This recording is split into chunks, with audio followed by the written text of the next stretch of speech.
موضوع الدرس في فضائل المدينة المنورة والمسجد النبوي في الوعظ والإرشاد.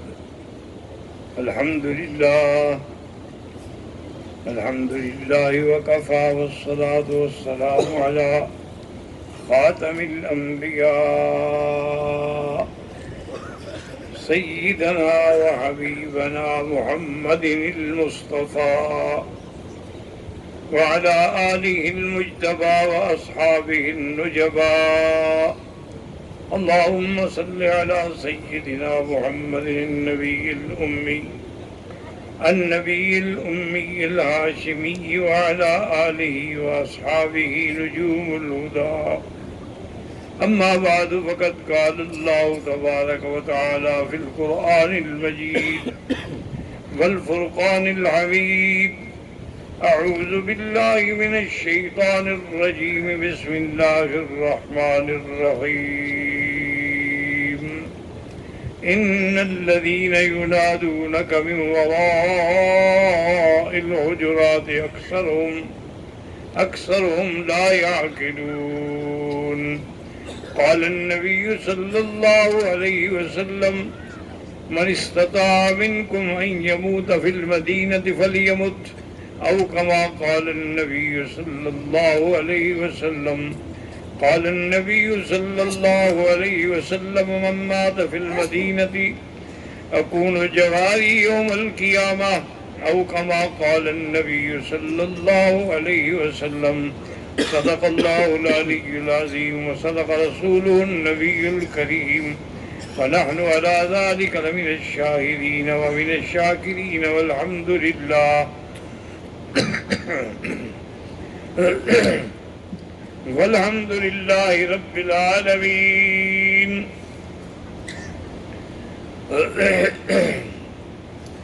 صدق الله العلي العظيم وصدق رسوله النبي الكريم، ونحن على ذلك لمن الشاهدين ومن الشاكرين. رب اشرح لي صدري ويسر لي أمري واحلل عقدة من لساني يفقهوا قولي. رب زدني علما، سبحانك لا علم لنا إلا ما علمتنا إنك أنت العليم الحكيم. برادران اسلام، واجب الاحترام بزرگوں، دوستوں، بھائیوں، عزیز نوجوانوں، محترمہ مائیوں اور بہنوں، اللہ تعالیٰ کے کلام مقدس میں سے ایک آیت مبارکہ اور آقا انعامدار حبیب کبریا سیدنا محمد مصطفیٰ صلی اللہ علیہ وعلی آلہ وصحبہ وسلم تسلیما کثیرا کثیرا کے فرامین مبارکہ میں سے دو حدیثیں تلاوت کی ہیں. دعا فرمائیں کہ اللہ تعالیٰ اس عاجز کو اعلیٰ نصیحت، عافیت کاملہ دائمہ عاجلہ اور حق بات بیان کرنے کی توفیق عطا فرمائیں. آپ کو حق سننے سمجھنے کی، ہم سب کو حق پر مل کر چلنے کی توفیق عطا فرمائیں. میرے بھائی جہاں کھڑے ہیں بیٹھ جائیں، یہ اللہ کا گھر ہے اور آپ درس سننے کے لیے آئے ہیں، تماشا دیکھنے نہیں آئے. آپ بیٹھ جائیں، آواز آ جائے گی انشاءاللہ. راستے بھی بند نہ کریں، اور جو کھڑے ہیں کھڑے نہ رہیں، بیٹھ جائیں آرام سے، بالکل سکون سے بیٹھ جائیں، انشاءاللہ آواز پہنچ جائے گی. میں نے سابقہ دروس میں بھی مدینہ منورہ کے بارے میں کچھ باتیں عرض کی تھی. آپ انشاءاللہ تبارک و تعالی جب مدینہ پاک میں جائیں گے، اللہ ہر مسلمان کو نصیب فرمائے، ادب کے ساتھ، احترام کے ساتھ، ذوق کے ساتھ اور شوق کے ساتھ. تو مسجد الحرام کے اندر جو اہم چیزیں ہیں ان سب میں اہم ہے ریاض الجنہ. میرے آقا کی حدیث مبارک بھی بیٹھ جاؤ، میں نے عرض کیا ہے بیٹھ جائیں، کیوں کھڑے ہیں؟ تھوڑا دور ہو کے بیٹھ جاؤ، نظر آ جائے گا. بس آپ نے دیکھنا ہے نا، تھوڑا دور بیٹھیں گے تو بالکل نظر آ جائے گا. آپ کھڑے ہو جائیں گے تو پیچھے والوں کو بھی نظر نہیں آئے گا. تو حضور نے فرمایا ہے کہ ما بین بیتی و منبری روضۃ من ریاض الجنہ، کہ میرے گھر سے اور میرے منبر تک یہ ٹکڑا جو ہے یہ جنت کا باغوں میں سے ایک باغ ہے. اب اس سے کیا مراد ہے؟ بعض علماء تو فرماتے ہیں کہ یعنی یہ تشبیہ ہے، جیسے کہ ایک اور حدیث میں بھی آتا ہے کہ اذا مررتم بریاض الجنت فرتعوا، جب جنت کے باغوں سے گزرو تو کچھ کھا پی لیا کرو۔ تو صحابہ نے پوچھا مما ریاض الجنت یا رسول اللہ، وہ باغ جنت کے کیا ہیں؟ فرمایا حلق الذکر، جہاں ذکر کے حلقے ہوں، قرآن کے حلقے ہوں، حدیث کے حلقے ہوں، تبلیغ کے حلقے ہوں، یہ سب اللہ کے جنت کے باغ ہیں۔ تو انہوں نے کہا کہ اس کو بھی اسی طرح کہا گیا ہے۔ بعض علماء فرماتے ہیں کہ نہیں، اگر اسی طرح تھا تو حلق الذکر کی تو پابندی نہیں ہے نا کہ جہاں جہاں بھی حلقے ہوں وہ جنت کے باغ ہیں، یہ تو حضور نے ایک محدود کر دیا ہے۔ ورنہ فرماتے مسجد نبی میں جہاں بیٹھ جاؤ جنت کا باغ ہے، لیکن محدود کر دیا، ما بین بیتی و ممبری، میرے گھر اور میرے ممبر کے درمیان۔ تو جب ایک ٹکڑے کو محدود کیا گیا تو معلوم ہوا کہ یہ وہ مجازی جنت نہیں بلکہ حقیقی جنت۔ اب بعض علماء اس میں اشکال کرتے ہیں کہ بھئی اگر یہ حقیقی جنت ہے تو حقیقی جنت میں تو بھوک بھی نہیں لگے گی، پیاس بھی نہیں لگے گی، کپڑے بھی پوشیدہ نہیں ہوں گے، یہاں تو پیاس بھی لگتی ہے، بھوک بھی لگتی ہے، تو پھر حقیقی جنت کیسے ہوئی؟ تو علماء نے فرمایا کہ ہے تو یہ حقیقی جنت، لیکن جنت کے احکامات جو ہیں وہ آخرت میں مرتب ہوں گے، وہ اب نہیں۔ کیا تماشا بنایا ہوا ہے؟ کیا ہے؟ لا حول ولا قوت الا، جائیں اپنی جگہ پہ جا کے بیٹھے۔ انا للہ و انا الیہ، ابھی تک یعنی حجاج کرام کو مجلس قرآن میں آنے کا، بیٹھنے کا ادب ہی نہیں ہے، تو باقی کیا سیکھیں گے؟ تو بات سننے میں چھوڑیں جی، وقت ضائع نہ کرنا بلا وجہ۔ انہوں نے کہا کہ نہیں، یہ جنت ہے، حقیقی جنت ہے، اور اسی سے یہ اندازہ بھی کروا لیں، ذرا توجہ کے ساتھ بات سنیں گے تو سمجھ جائے گی، دروشی پڑھو پھر توجہ ہوگی، ایسے نہیں ہے، ایسے مر مر کے نہ پڑھو، شوق سے۔ آپ حیران نہیں ہوں گے کہ حرم میں درود پڑھو 1 کا لاکھ لکھا جائے اور سرکار کے پیش ہو کہ فلاں امتی نے آپ پہ اتنا درود بھیجے ہیں، تو جب بھی پڑھو شوق سے، اللہم صلی علی سیدنا محمد وعلی آل سیدنا محمد وبارک وسلم۔ یاد رکھیں اللہ نے ہمیں حکم دیا ہے کہ میرے مدنی پہ درود پڑھو۔ علماء نے بڑی عجیب بات لکھی ہے، انہوں نے فرمایا کہ ہر امر جو ہے وہ عوام کے لیے ہے، بندوں کے لیے ہے، مخلوق کے لیے ہے۔ نماز تم پڑھو، روزہ تم رکھو، حج تم کرو، عمرہ تم کرو، زکوٰۃ تم دو، صدقات تم دو، قربانی تم کرو، لیکن ایک کام ہے جو اللہ فرماتے ہیں میرے بندے صرف تم نہیں بلکہ میں بھی کرتا ہوں، ان اللہ و ملائکتہ، ان اللہ وملائکتہ یصلون علی النبی۔ اللہ پاک نے فرمایا کہ میں بھی، میرے فرشتے بھی اپنے نبی پہ رحمتیں بھیجتے ہیں۔ میرے طالب العلم بھائی جانتے ہیں یصلون مضارع کا صیغہ ہے جو حال اور استقبال پہ دلالت کرتا ہے، یعنی اب بھی بھیجتے ہیں اور آئندہ بھی بھیجتے۔ اللہ کی طرف سے حضور پہ رحمتیں ہمیشہ۔ اچھا، اللہ کی ذات باقی ہے کہ فانی؟ ہاں جی، اللہ کی ذات پہ کبھی فنا آئے گی؟ نہ خدا پہ فنا آئے گی، نہ مصطفیٰ پر درود کی انتہا ہوگی۔ اللہ باقی، میرے مدنی پر درود و سلام بھی باقی۔ اچھا، آگے اللہ نے کس کو حکم دیا؟ یا ایھا الذین آمنو، ایمان والو۔ یہ یہودیوں کو حکم نہیں، سکھوں کو، ہندوؤں کو نہیں، ایمان والوں کو ہے۔ صلو علیہ وسلموا تسلیما، تم بھی میرے مدنی پہ صلوات و سلام بھیجو اگر ایمان والے ہو۔ معلوم ہوا جو درود نہیں پڑھتا وہ ایمان والا بھی نہیں ہے، ایمان والا ہی درود پڑھتا ہے اور اللہ کے نبی پہ صلاۃ و سلام بھیجتا ہے۔ اور یہاں ایک مسئلہ بھی سمجھ لو، اللہ نے مومنوں کو کیا حکم دیا؟ میرے مدنی پہ درود بھیجو کہ انگوٹھے چومو؟ نہیں، کھل کے بات کرو، سیدھی سچی۔ ہاں جی، قرآن میں یا حدیث میں یا کسی صحابہ کے قول میں، تابعین کے قول میں کہیں نہیں ہے کہ اللہ نے حضور کو حکم دیا ہو کہ صحابہ کو کہہ دو، امت کو کہہ دو جب آپ کا نام آئے تو انگوٹھی چومے کریں۔ یاد رکھیں یہ بدعت ہے، اور اس سے ایک اور بھی خطرہ ہے، یہ بے ادبی ہے شان محمد مصطفیٰ میں۔ ناخن تو کاٹ کے پھینکے جاتے ہیں، تم ناخن چوم رہے ہو۔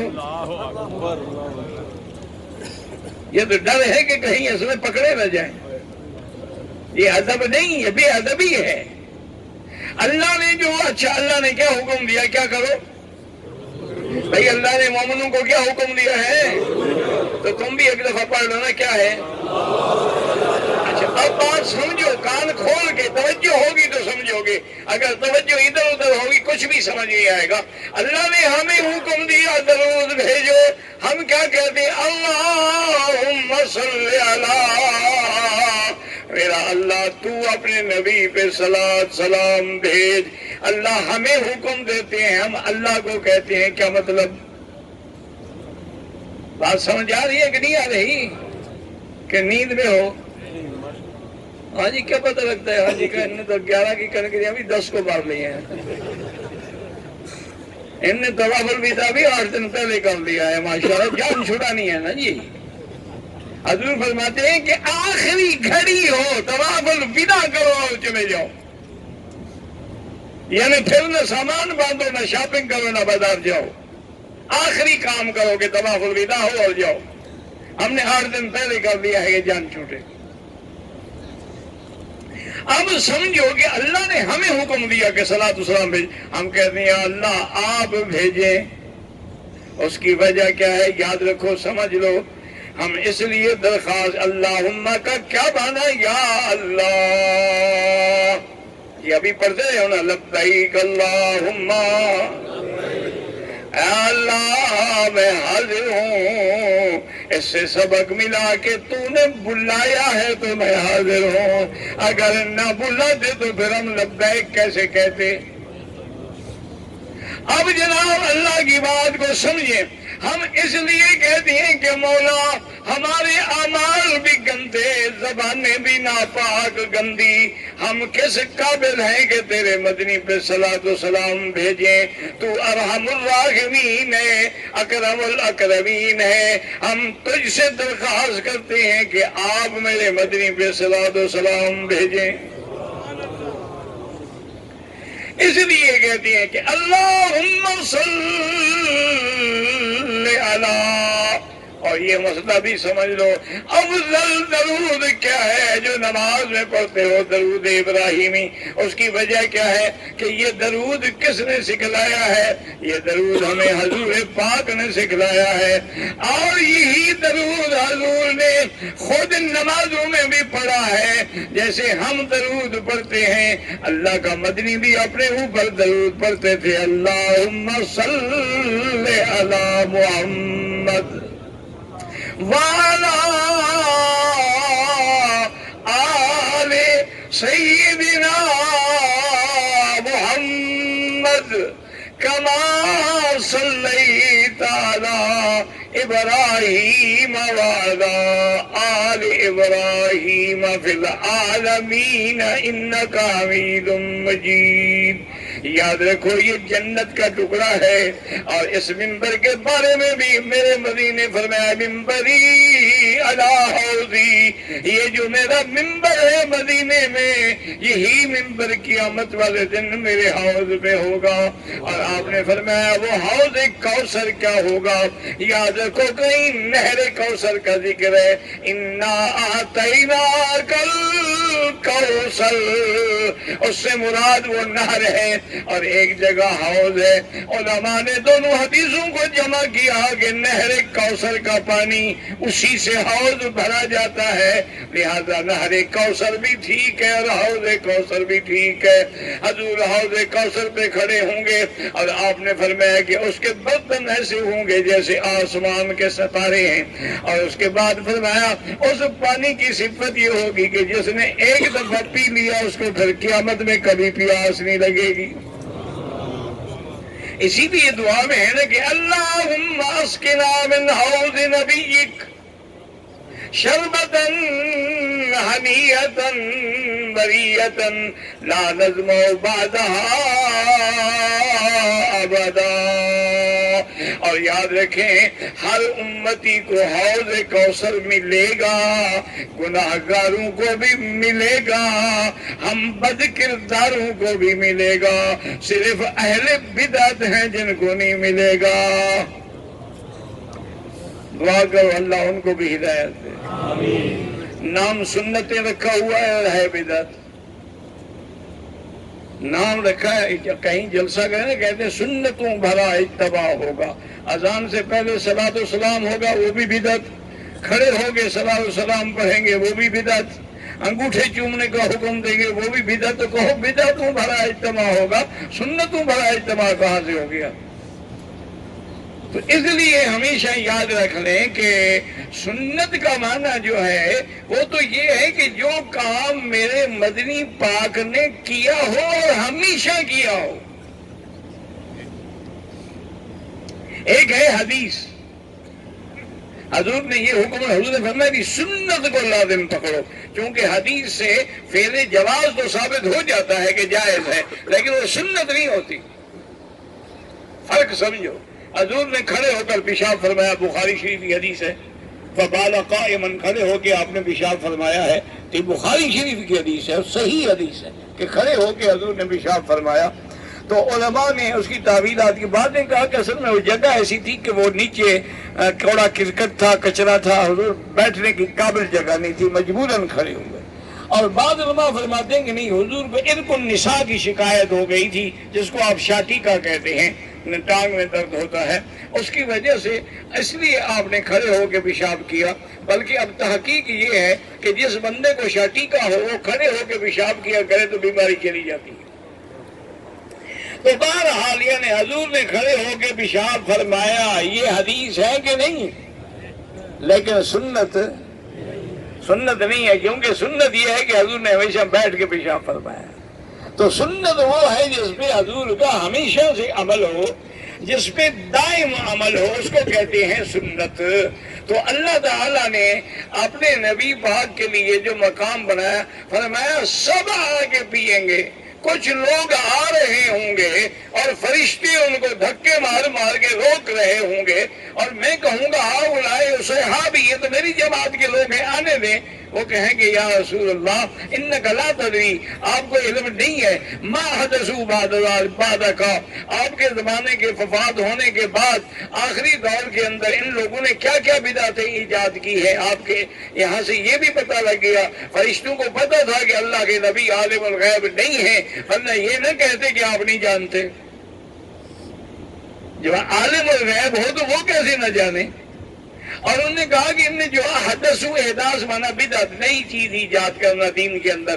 اچھا یہ بعض اوقات لوگوں کو دھوکہ دیتے ہیں، کہتے ہیں دیکھو جی یہ مولوی جو کپڑے پہنتے ہیں، یہ کف لگاتے ہیں، کف لنگ لگاتے ہیں، گھڑیاں پہنتے ہیں، یہ بھی تو بدعت ہے۔ یہ بدعت نہیں، یہ تو دنیاوی معاملہ ہے۔ بدعت وہ ہے جو دین میں گھڑی جائے، یہ تو دنیاوی لباس ہے۔ حضور نے فرمایا ریشم نہ پہنو، باقی جو مرضی ہے پہنو۔ حضور نے فرمایا سونا نہ پہنو، باقی جو مرضی ہے پہنو، اس پر تو کوئی پابندی نہیں ہے۔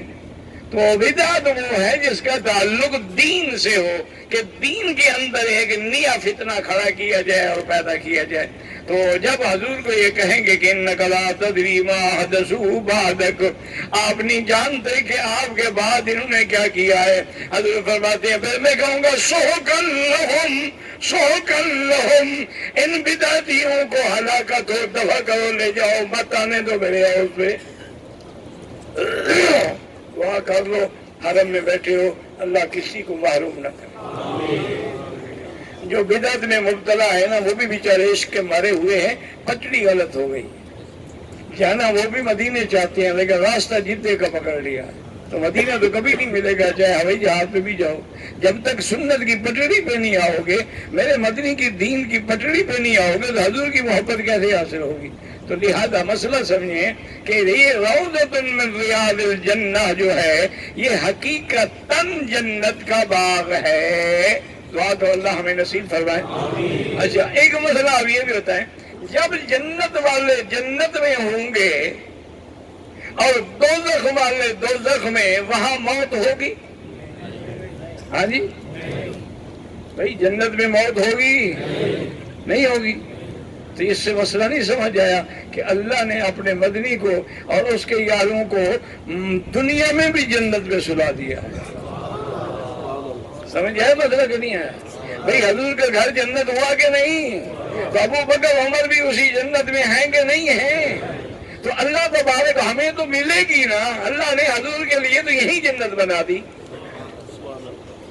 اچھا اور جنت کی بات یہ ہے کہ ایک آدمی نے کسی اللہ والے کو خط لکھا کہ حضرت میں بڑی مصیبت میں ہوں، میں بڑی پریشانی میں ہوں، میرے لیے دعا کریں کہ میری مشکل اللہ حل فرما دے۔ آپ نے خط پڑھا، اس کو جواب لکھا کہ میں نے دعا کر دی ہے اور تمہاری مشکل حل ہو گئی ہے۔ اس بندے کو خط ملا، وہ بڑا حیران ہو گیا، اس کو کہا کیا مطلب ہے؟ باقی مشکل بھی حل ہو گئی، لیکن اس نے کہا کہ حضرت کو وہاں بیٹھے ہوئے کیسے پتہ لگ گیا کہ میری مشکل بھی حل ہو گئی؟ بہرحال وہ جب مدینہ منورہ آیا، حضرت کی خدمت میں گیا، نے کہا حضرت آپ نے یہ کیسے لکھ دیا تھا؟ فرمایا تھا اللہ کے بندے، اللہ کا قرآن ہے کہ جنت میں جو مانگو گے ملے گا، میں نے بھی ریاض الجنہ میں بیٹھ کے تیرے لیے دعا کی تھی، جب وہاں دعا کی تھی مجھے یقین تھا کہ کام ہو گیا، کیونکہ جنت کی دعائیں تو مسترد ہوتی ہی نہیں ہیں۔ تو ایک یہ ہوا روضۃ من ریاض الجنہ، یاد رکھیں۔ اچھا اسی کے اندر اور دوسری چیز جو ہے وہ کیا ہے؟ منبر، جس کا ذکر ہو گیا۔ اس کے بعد ہے استوانات، ستون، انہی میں ایک استوانہ سریر ہے جہاں حضور کی چارپائی یا چٹائی بچھائی جاتی تھی۔ اعتکاف جب حضور بیٹھتے تھے تو وہی چٹائی بچھائی جاتی تھی، اور کبھی کبھی حضور چونکہ بالکل بی بی عائشہ کی حجرے کے ساتھ ملی ہوئی تھی نا، تو کبھی کبھی حضور اپنا سر مبارک اندر کر دیتے تھے حالت اعتکاف میں، تو سیدہ عائشہ آپ کے سر مبارک کو دھو بھی دیتی تھی اور کنگھی مبارک بھی کر دیتی تھی۔ تو یہ وہ جگہ ہے، یہ ہے استوانہ سریر جو بالکل جالی کے قریب، اور لکھا ہوا بھی ہے۔ اسی طرح ایک استوانہ وفود ہے کہ جب باہر کے وفد ملنے کے لیے آتے تھے تو حضور وہی بیٹھ کے بات فرماتے تھے۔ اور اسی طرح ایک استوانہ حرس ہے، اس کا نام استوانہ علی ہے کہ رات کو حضور کے گھر کے لیے پہرا جو ہے کبھی حضرت علی دیتے تھے، کبھی اور صحابہ دیتے تھے۔ پھر آخر میں اللہ نے قرآن اتار دیا کہ واللہ یعصمک من الناس، میرا بدنی اللہ آپ کی حفاظت فرمائیں گے۔ آپ نے حکم دیا صحابہ کو کہ آج کے بعد پہرے کی ضرورت نہیں، اب اللہ میرا پہرا خود دیں گے۔ تو وہ استوانہ حرس۔ اسی طرح ایک استوانہ حنانہ ہے۔ حنانہ کا معنی رونا۔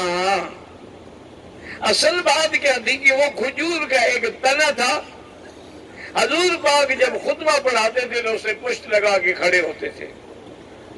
ایک صحابی نے عرض کیا حضور آپ کھڑے ہوتے ہیں، خطاب فرماتے ہیں، خطبہ فرماتے ہیں، تقریر فرماتے ہیں، تھک جاتے ہیں، مجھے اگر اجازت دیں تو میں آپ کے لیے ممبر بنا لوں۔ تو آپ نے فرمایا اچھا اجازت ہے، لیکن اس کے 3 درجے ہوں، 3 قدم سے زیادہ نہ ہوں، 1، 2 اور 3۔ انہوں نے کہا ٹھیک۔ وہ دوسرے جمعہ سے پہلے ممبر بنا کے لے آیا، وہاں رکھ دیا گیا، اور حضور بھی اسی نئے ممبر پہ تشریف لے گئے۔ صحابہ کہتے ہیں ابھی حضور ممبر پہ بیٹھے کہ اس تنے سے ایسے آواز آنے لگی جیسے اونٹنی روتی ہے، بڑبڑاتی ہے اور روتی ہے، بلبلاتی ہے۔ فوراً حضور اترے۔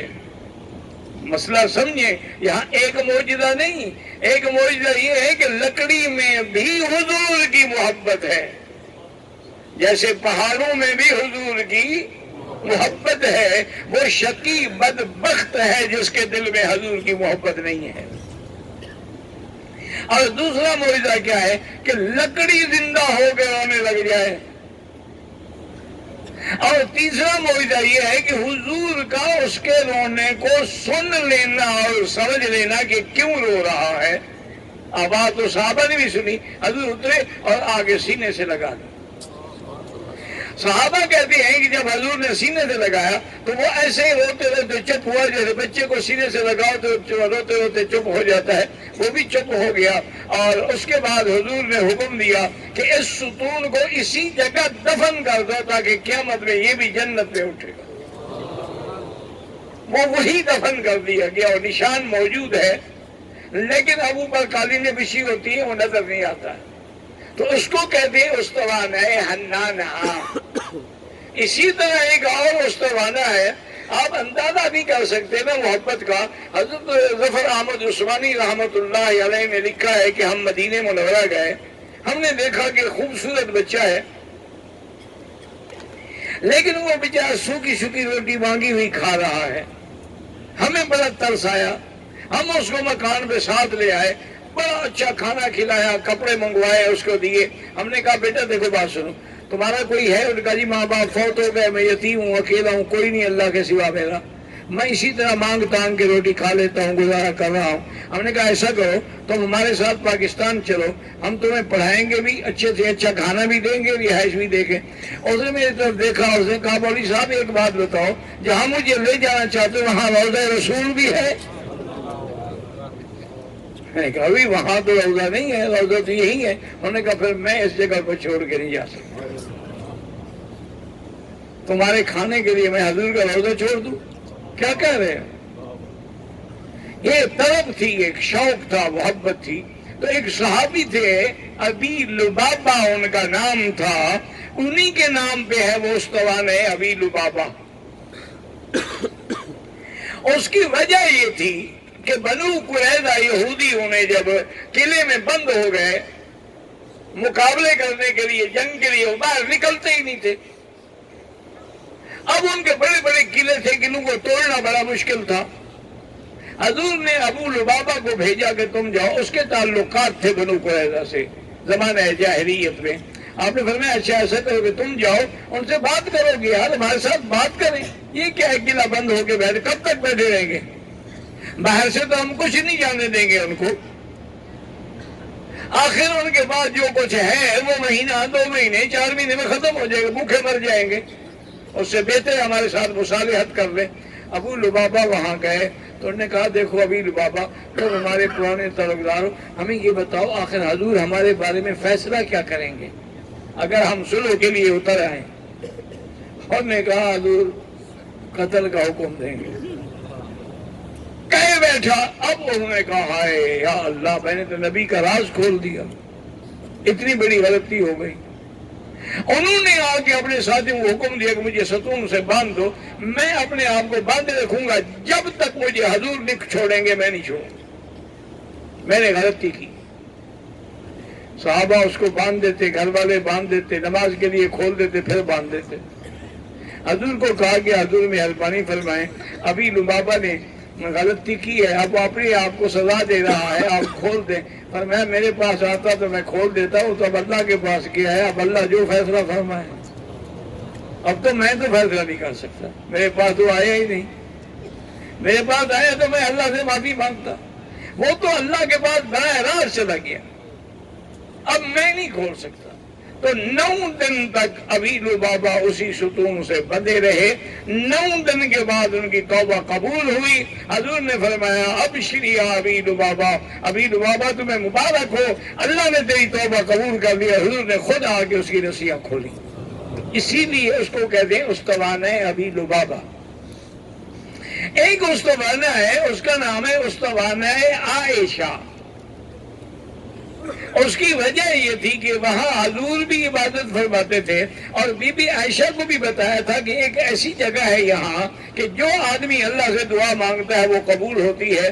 تو اس لیے بی بی عائشہ بھی پھر اپنی زندگی میں وہی عبادت کرتی تھی، اس کا نام بھی استوانہ عائشہ ہو گیا۔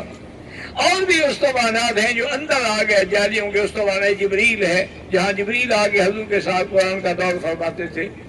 اسی طرح استوانہ تہجد ہے، وہ بھی اندر آ گیا۔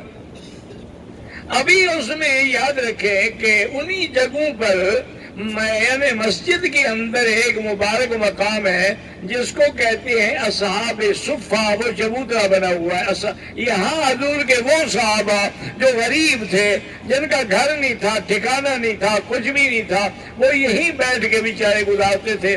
کچھ لوگ آتے، رسی بندھی ہوتی، اس میں کھجوروں کا گوشہ کھڑا کر دیتے، وہ کھجوریں کھا کھا کے زندہ رہتے، اور ان کے پاس کھانے کو کچھ نہیں تھا۔ اور یہی پہلا مدرسہ ہے جس میں میرے مدنی پاک نے قرآن و حدیث کی تعلیم دی۔ اور اس مدرسے کا سب سے سینئر طالب جو ہے وہ حضرت ابی ہریرہ ہے، جو سب سے زیادہ حضور سے روایت کرنے والے ہیں۔ اور فرماتے ہیں بھوک کا عالم یہ تھا کہ کبھی کبھی بھوک کے بارے میں بے ہوش ہو کے گر جاتا تھا، اور بعض صحابہ نماز میں کھڑے کھڑے بھوک کی وجہ سے گر جاتے تھے۔ لوگ سمجھتے تھے ان کو بیماری، حالانکہ ہم بیمار نہیں تھے، بھوک اتنی تھی، شدت اتنی تھی، فاقہ اتنا تھا کہ ہم کھڑے نہیں ہو سکتے۔ میرے بھائی بیٹھ جاؤ تو مہربانی ہوگی، آرام سے بیٹھ جائیں، کیوں کھڑے ہیں دیوار بن کے؟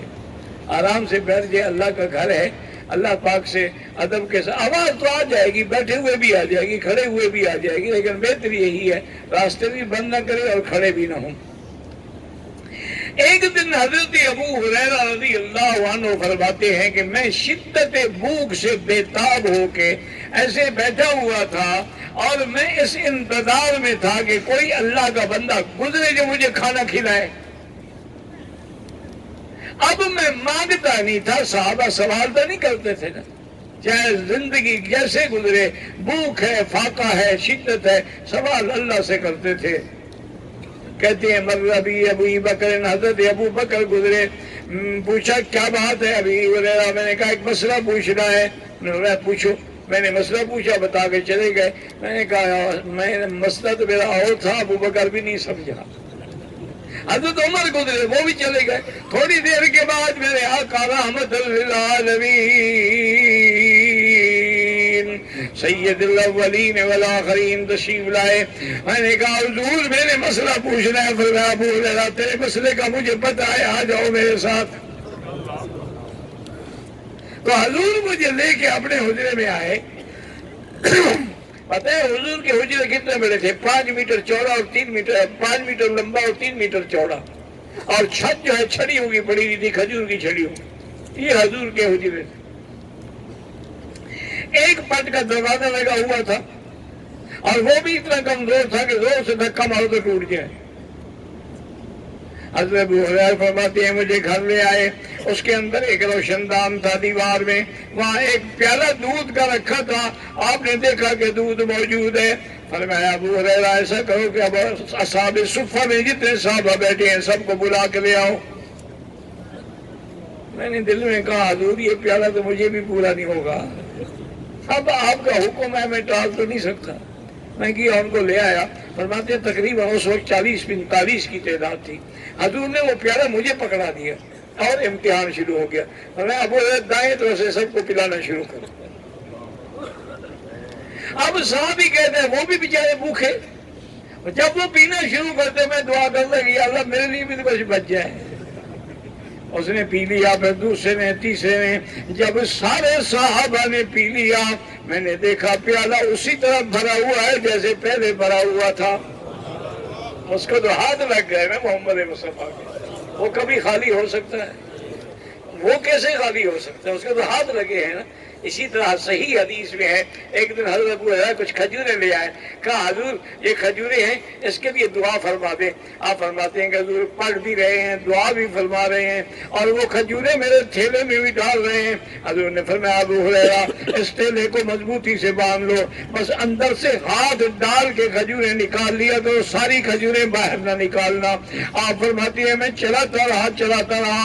حضور کے زمانے میں، ابو بکر کے زمانے میں، عمر کے زمانے میں، حضرت عثمان کے زمانے میں جب فساد ہوا تو وہ رسی کٹ گئی۔ وہ کہتے ہیں میں تقریباً 60 سال کے قریب کھجوریں چلا چکا تھا، لیکن کھجوریں ختم نہیں ہوئی۔ اب کٹ گئی تو ختم ہو گئی. وہ فرماتے ہیں پھر حضور نے مجھے کہا کہ اشرب یا ابا ہریرہ، ابو ہریرہ پیو. میں نے پیا دودھ، میں نے دل لگا کے پیا. میں نے کہا حضور، میں نے فرمایا نہیں اشرب اور پیو. میں نے پھر پیا. پھر پینے کے بعد جب میں تھک گیا، میں نے کہا حضور بس میں نے پی. فرمایا اشرب اور پیو.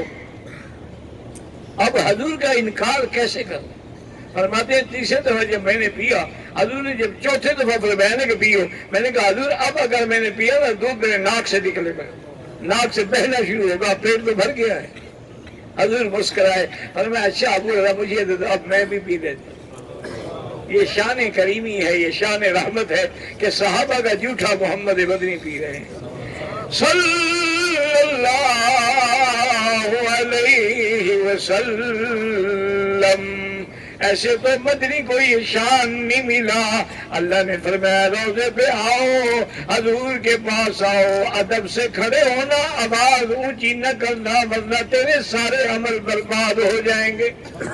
لا ترفعوا اصواتكم فوق صوت النبي ولا تجهروا له بالقول كجهر بعضكم لبعض ان تهبط اعمالكم وانتم لا تشعرون.